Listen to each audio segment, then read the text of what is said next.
Most moms plan what they want their summer to look like.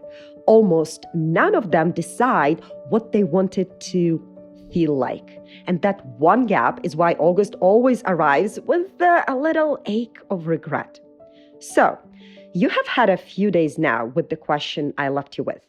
The one about what you want to feel when you're standing in the kitchen on the last morning of summer, and all of it is already gone.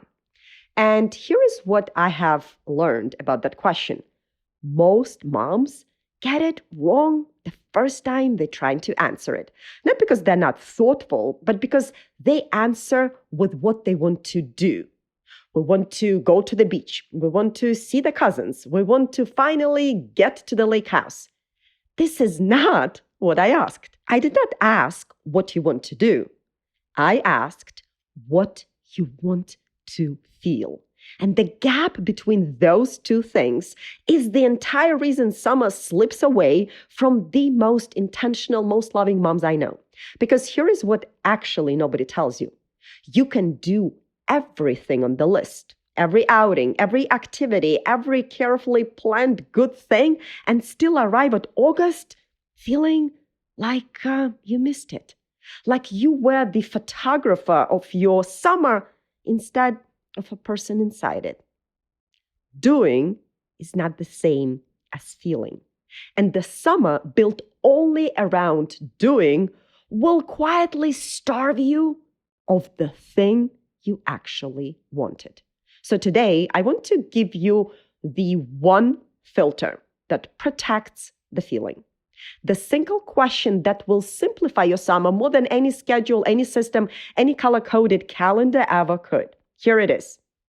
Before you say yes to anything this summer, any activity, any invitation, any commitment, any addition to your family's calendar, ask yourself this. Will this create energy for our family or consume it? This is the whole filter. Not, is this a good opportunity? Not, will the other families be there? Not, will my kids enjoy it in the moment?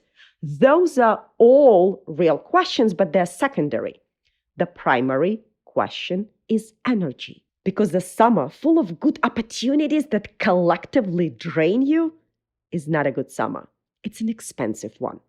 And there is real science underneath why this matters so much. In 1998, the psychologist Roy Baumeister published a landmark study introducing something he called ego depletion.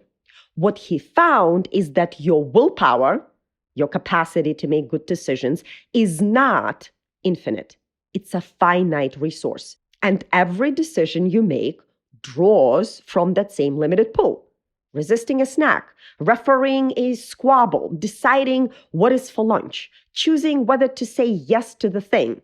Each one is a withdrawal, which means by the time you're standing at the fridge at 5 p.m. depleted and blank, it is not because you're failing, it is because you have made hundreds of small withdrawals since the moment you woke up. And there is nothing left in the account. The energy filter protects that account. Every time you say no to something that would consume you, you are not depriving your family. You are preserving the exact resource that lets you show up for the things that matter. Saying no to something good in order to protect something better is not deprivation. It's discernment. And discernment is one of the most advanced parenting skills there is. Now, I want you to zoom out because there is something deeper here, something almost ancient that we have forgotten. We treat summer as a container to fill, 11 weeks, and we feel a quiet pressure to pack each one. But that instinct, the instinct to fill time, is actually very new in human history. The historian E.P. Thompson wrote about this in a now famous 1967 study. He described how, for most of human history, people did not live by the clock at all. They lived by what he called task orientation. Time was shaped by natural rhythms, sunrise to sunset, the seasons, the tides, the harvest. The day was organized around what needed to be done. And when it was done, it was done. There was no compulsion to fill the empty hours because the empty hours were not a problem to be solved. They were simply part of the rhythm of being alive. It was only with industrialization that time became something to spend, something to fill, something you could waste. The clock replaced the rhythm, and we have been trying to fill the hours ever since. And I think this is part of why summer feels so hard for the modern mothers. You are fighting an instinct that is only a couple hundred years old, telling you that an unfilled day is a failure. It is not. An unfilled day with a simple rhythm holding it is not empty. It is spacious. And spaciousness is exactly what your family is starving for. So let me make this practical because this episode is not only philosophy. There is a version of future you, let's say July you or August you, who is going to be deeply grateful for 20 minutes of work that this week you does right now. Here's what I want you to do before this week ends. Open a note on your phone or grab a piece of paper and make 4 short lists. 5 easy lunches that take almost no thought. 5 repeat dinners you can rotate all summer without anyone complaining. 5 local outings that are low cost, low logistics, and reliably good for your family.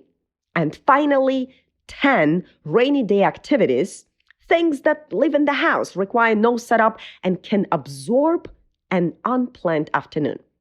That's it. 4 lists, 20 minutes.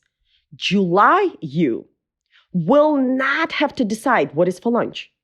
July you will not stand at the fridge at 5 p.m. depleted and blank. July you will not spiral on a rainy Tuesday because she already knows exactly what the day can hold. This is what planning ahead looks like. Not a color-coded calendar, not a bucket list of 47 items, just a handful of decisions made in advance so that future you has fewer decisions to make in the moment and more of herself left over for parts that matter. And I want to bring this back to where we started this whole series, to summer regression. This slow erosion of everything you built this year, because designing your summer intentionally is the single most powerful thing you can do to prevent it. Regression does not happen to mom who drifted carelessly. It happens to moms who simply never decided what they were protecting. When you know what your summer is for, when you have named the feeling you're building toward, when you have your anchors and your energy filter and your full lists, drift has nowhere to take hold. The intention fills the space before the path of least resistance can. So let me close with this because I mean it fully. You do not need a perfect summer. You need a simple one. A summer where the mornings have shape, where the snacks manage themselves, where boredom is allowed to exist long enough to become something, where you said yes to the things that gave your family energy and no, kindly, clearly, without guilt, to the things that would have consumed it. Small systems create peaceful days. And peaceful days, the ordinary ones, the slow ones, the ones that never make it into a photo, those are the ones your children will carry. Those are the ones you will remember when they're grown and the house is quiet. Okay, I'm going to start crying now. You are already doing so much right. This whole series was about helping you do the right things with less effort, less noise, and more of yourself left intact. So before you go, let me make sure you have the tool that ties all three of these episodes together. I created the Summer Drift Diagnostic. It's a free resource that shows you exactly where your summer is leaking so that you can stop white-knuckling through July and actually feel like you were there when August arrives. You can grab it in the show notes below. And whatever you decide to fill your summer with, or not fill it with, I hope you choose it on purpose. Because the summer that happens to you and the summer you actually build look completely different. The difference is not effort. It is one decision made before the season decides for you. Next time, I will tell you about the teacher who handed me a list on the last day of school that I thought was cruel. 47 books, 12 poems. I was 13 and I was furious. And you know what? It took me 30 years to understand what she was actually protecting me from and why it matters more for your kids this summer than almost anything else. I'll see you then.